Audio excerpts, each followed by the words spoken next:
নমস্কার বন্ধুরা, আজ আমি দেখাবো কাঁচা পাকা আমের টক মিষ্টি জেলি কিভাবে আমি বানিয়ে রাখি। এখন বাজারে প্রচুর কাঁচা আম এসেছে, তাই 1 কিলো আম এনে আমি প্রথমে ভালো করে ধুয়ে নিয়েছি। তারপর খোসা ছাড়িয়ে হলুদ জলে প্রায় 2 ঘন্টার মতো ভিজিয়ে রেখেছি। এইভাবে ভিজিয়ে রাখলে আমের মধ্যে যে কষটা থাকে সেটা সুন্দর বেরিয়ে যায়। তারপর জল থেকে তুলে আমি পরিষ্কার কাপড়ে শুকনো করে একেবারে মুছে নিয়েছি, আমের গায়ে যেন জলটা না থাকে। তারপর আমি এইভাবে গ্রেট করে নিয়েছি। গ্রেট করে নিলে কি হয়, জেলি বানাতে গেলে খুব তাড়াতাড়ি আমটা সেদ্ধ হয়ে যায়, খুব একটা সময় লাগে না। দেখো, জেলি বানানোর জন্য আমার কি কি লাগছে আমি সেটা একবার দেখাই।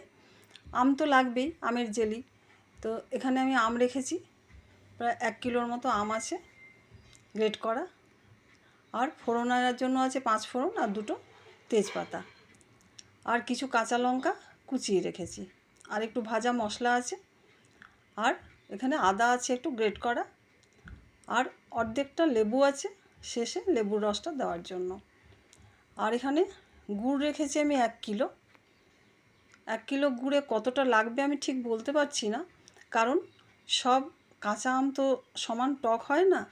তবে সেই টক অনুযায়ী আমাকে গুড়টা কেমন লাগবে, কতটা লাগবে সেটাই আমাকে বুঝে দিতে হবে। শুধু আমাকে না, বন্ধুরা যারাই বানাবে তাদেরই বলছি।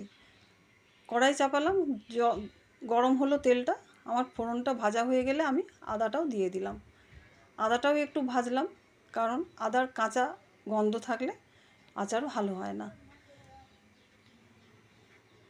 আদাটা ভাজা হলে আমি সেখানে গ্রেট করা যে আমটা আছে আমার, সেই আমটা দিয়ে তেলের সঙ্গে খুব ভালোভাবে মিশিয়ে নেব। আমটা ভালোভাবে ভেজে নিলে আমের গায়ে যেটুকু জল আছে সবটাই শুকিয়ে যাবে।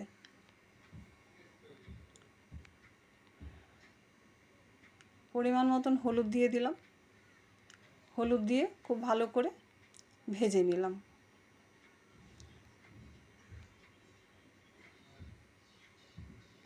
আর দিলাম 1 চামচ লাল লঙ্কার গুঁড়ো। এটা খুব একটা ঝাল হয় না, শুধু কালারটা সুন্দর আসে। এইভাবে আমি আমটাকে ভেজে নেব। অন্য সাইডে একটা আমি কড়াই গরম হতে দিলাম, সেখানে আমি গুড়টা একটু গলিয়ে রেডি করে রাখবো, কারণ গুড়টা গলতে তো টাইম লাগবে। তাই ওই কাজটা যদি আমি আগে করে রাখি তবে আমার রান্নার কাজটা তাড়াতাড়ি হয়ে যাবে। তাই আমি গুড়টা গরম কড়াইয়ে দিলাম, 1/2 কিলো গুড়। 1 কিলো আমে আমি 1/2 কিলো গুড় দিলাম। আমি জানি 1/2 কিলো গুড়ে হবে না। আমি সেখানে আমার হাতের 2 মুঠো চিনি দিলাম।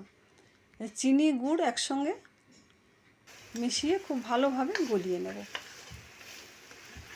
বন্ধুরা, তোমাদেরকেও বলছি, কীরকম আম টক থাকবে সেই হিসাব করে তোমাদের মিষ্টিটা দিতে হবে।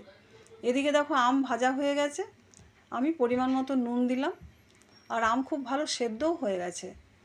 আমে কোথাও কিন্তু জল নেই। দেখো, এইভাবেই জেলির আম যদি সেদ্ধ হয়ে যায় তাহলে জেলিটাও কিন্তু খুব ভালো হয়। যেহেতু কাঁচা পাকা আম, তাই এইভাবেই সেদ্ধ হয়েছে।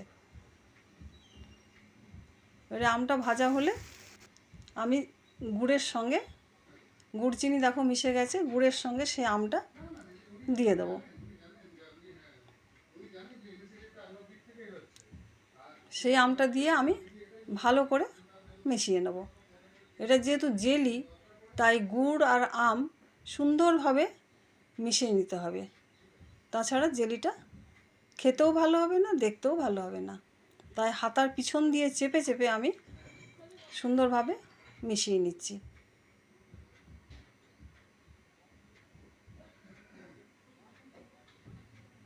দেখো, এইভাবে সুন্দরভাবে মিশে গেল। এবার শেষে আমি দিলাম ভাজা মশলাটা আর লেবুর রসটা। লেবুর রস আর মশলা দিয়ে খুব সুন্দরভাবে মিশিয়ে নিলাম।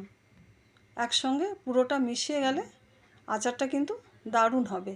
আর এই লেবুর রস বললাম, হাতের সামনে যদি বন্ধুরা লেবুর রস না থাকে বা লেবু না থাকে, সেই জায়গাতে যদি 1/2 চামচ ভিনিগার দেওয়া যায় তবে কিন্তু সে একই কাজ করে।